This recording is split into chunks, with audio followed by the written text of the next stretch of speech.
Oso, take a look at this. Pillars of the Bay Area community who are being remembered for their activism and passion for justice and equality. Several political leaders up north have identified Peggy Moore and Hope Wood as two of the 4 people killed in this crash in Fallbrook Friday night.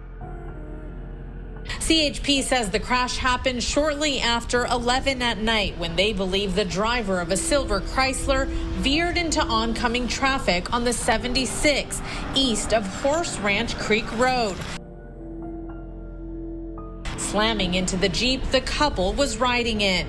The couple was killed along with the drivers of both cars. A third passenger in the Jeep has major injuries.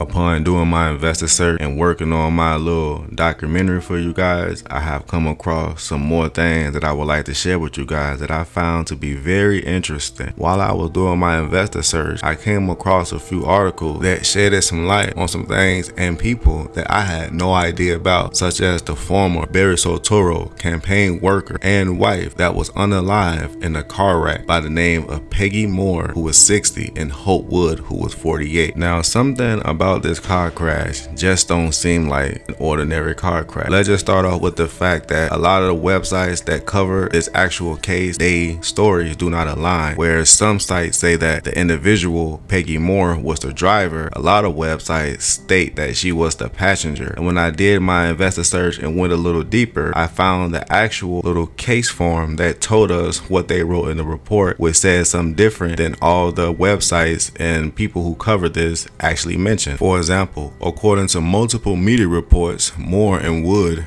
were passengers in a Jeep Gladiator that was traveling westbound on the highway at 11:17 p.m. when a Chrysler 300 that was driving east swerved into the westbound lane, striking the Jeep. In addition, Moore and Wood, the driver of the Jeep, was killed, as was the driver of the Chrysler. The San Diego Union Tribune reported a third car, a Toyota Camry, which was behind the Jeep, was involved in a minor side swipe according to the reports. Whereas another media outlet mentioned that the 60-year-old driver of the Jeep and the driver of the sedan were also killed in a wreck. A third passenger in the Jeep survived. Why would they mention she was a driver and that was a third passenger that survived, which we then found out that all 3 passengers had passed away? Something just ain't adding up, y'all. And I say that because on the case summary, they mentioned that the descendant Elizabeth Wood Hope, based on preliminary information on the late night evening of 5/10/24, the descendant was one of 3 passengers of a Jeep pickup truck traveling westbound on State 76 west of Horse Ranch Creek Road in Fallbrook. For unknown reasons, the Jeep collided with a Chrysler sedan traveling eastbound on the same roadway. And this they're saying for unknown reasons, but we just seen that they also mentioned that the Chrysler swerved into their lane at a high rate of speed. So which one is it? And it also mentions that the Jeep collided with the Chrysler, not the Chrysler colliding with the Jeep. And it says that the people or the 2 other individuals that were occupants of the Jeep were unalive, and the driver of the sedan were also pronounced unalive on the scene as well. But here's the plot twist. This is what I find to be very, very interesting, that not only was these individuals connected to Barry Soetoro and Big Mike, aka Michael Levon Robinson, but these same individuals was connected to Hillary Clinton and, you know, the bill collector. Let's not forget that Peggy actually helped Hillary Clinton work on her campaign at one point while trying to become the first lady. What's also very interesting is people say that they had just left a friend's house and that these individuals had some information regarding the Tafari Campbell situation and may have had footage of this individual being unalive. What's also very interesting is a lot of people mention how Peggy Moore was going to speak out about or break her silence about Big Mike actually being a man and not the woman that he's portraying to be. Y'all let me know what y'all think down below, because then it's also got me thinking about if she hung around Hillary Clinton and Barry Soetoro, did this individual actually have information on these people regarding that pizza theory? That's something to also question.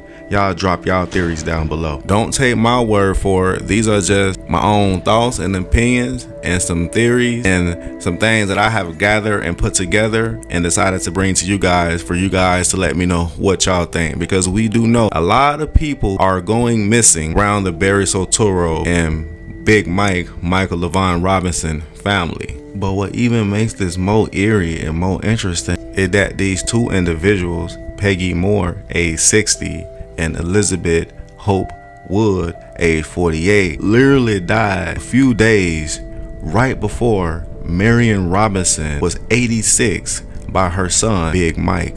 So y'all let me know if there's something else behind what was really going on in the month of May. Were these people trying to silence everyone that could literally expose Big Mike for being an imposter and a fraud, and who could also expose Barry Soetoro for all the nefarious, heinous acts that he has done amongst the people? Also, they could expose the fact that he is not even, or was not even, a American citizen. Were Marian Robinson, Peggy Moore, and Elizabeth Hope Wood all silenced due to the truth of what they could have revealed to the public? Let's not also forget about Donald Young. Let's also not forget about Loretta Foodie. Let's also not forget about Larry Sinclair. These individuals have spoke up. But then again, what do I know? I'm just a journalist who loves to read and who loves to dive deep and do his own investor search. This is something that I find very interesting, and until the truth is brought to the light, I will continue to speak very audaciously.